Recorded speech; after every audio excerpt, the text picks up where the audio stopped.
I met Vittorio Gassman many years ago because I worked as a cinema journalist, and it was the end of the 70s.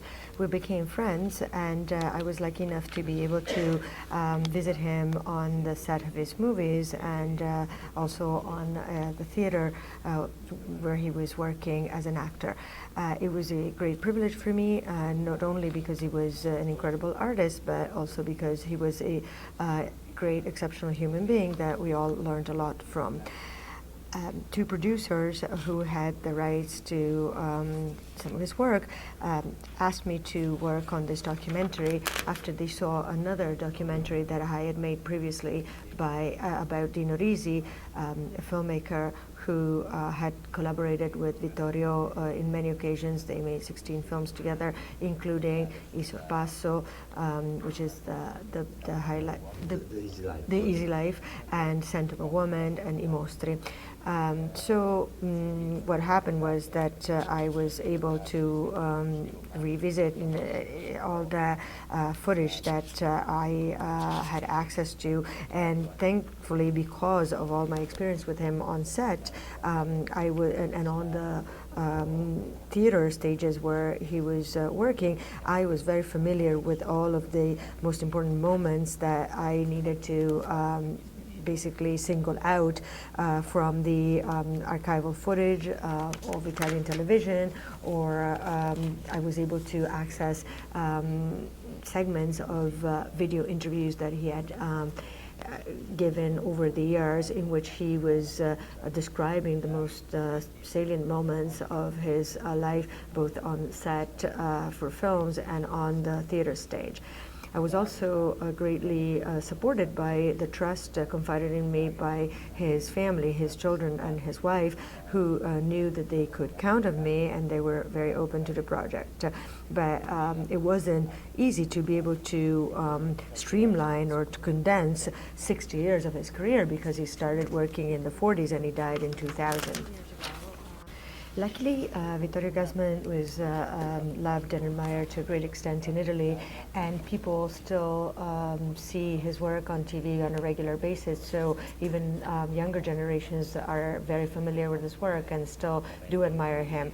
Of course, maybe not to the same extent as when he was alive and working on film sets and theater stages, but overall still to a great extent.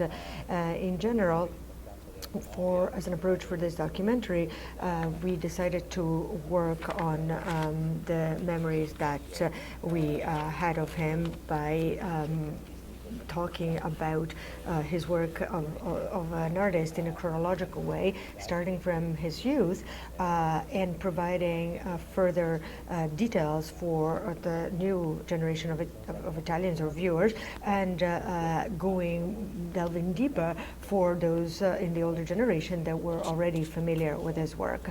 I was very lucky because I was able to have a lot of sources to work with.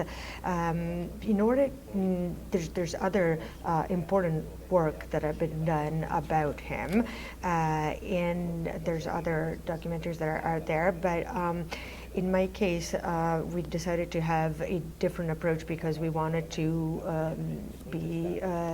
create something unusual, and we chose to proceed chronologically, as I mentioned. As I explained at the beginning of the film, his early work was of dramatic nature, and it was too serious, and he really detested that kind of work. He felt it didn't represent him. And after that, there was the switch to the work that he became more famous for, which is what is known as comedy Italian style, with filmmakers such as Dino Risi, Monicelli, and Ettore Scola, who became the filmmakers that he worked with the most. In 1958, he made a movie known in Italian as I Soliti Ignoti, translated internationally as Big Deal on Madonna Street, which highlighted his comedic skills and his brilliance.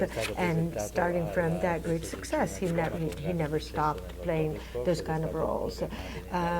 This was very important because this comedic style was not mere entertainment. It was a way for him to also tackle social issues in a country such as Italy, which was undergoing a deep evolution in terms of the way society, the behaviors of the costume that was considered normal by society.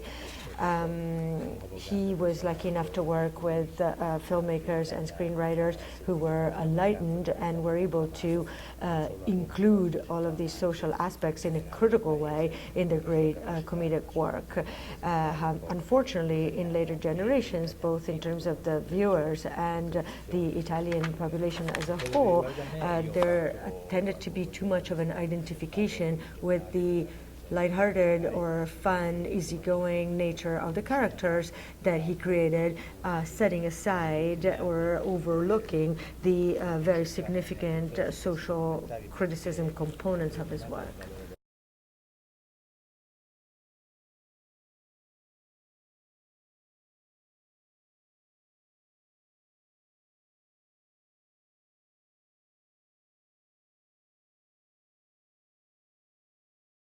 Hello, Beniamino Barrese, The Disappearance of My Mother.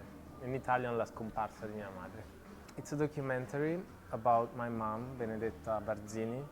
I decided to follow her present life and kind of investigating her decision to disappear. So it's the story of our conflict. While she wants to go, I'd like to keep her close and sort of frame her with an image that could be different from the whole lot of images that she was captured inside when she was a fashion model. So it's also questioning what is the role and the potential of an image for me. I filmed her throughout my life. As a kid also, I photographed her and filmed her. My first camera was given to me by my dad when I was maybe 7, so that was in 1994 or I can't remember, 1993, 1994. But then I consciously decided to make the film in 2015, so I started filming it in 2016 for 1.5 years, always fighting because she didn't want to be filmed. So I actually filmed it a little bit, not as much as I would have loved. I'm kind of obsessive compulsive, so when I want to do something, I would not stop. But she was very aggressive in her opposition, and so I did a little bit. She was just my mom, but she was extraordinary and definitely larger than life, just as she was. And I figured out that she worked as a model by just finding some hidden portfolios in her bedroom. They were like hidden in a thing behind her bed. And I was looking at them and I was impressed by how beautiful she was, but also I couldn't recognize her because she was a different person. And also I was impressed by how neat they were preserved. So I figured out that this was a hidden secret, but also an important one that she didn't just want to throw in the bin. So I respected her desire not to talk about it, and I didn't really ask her very much.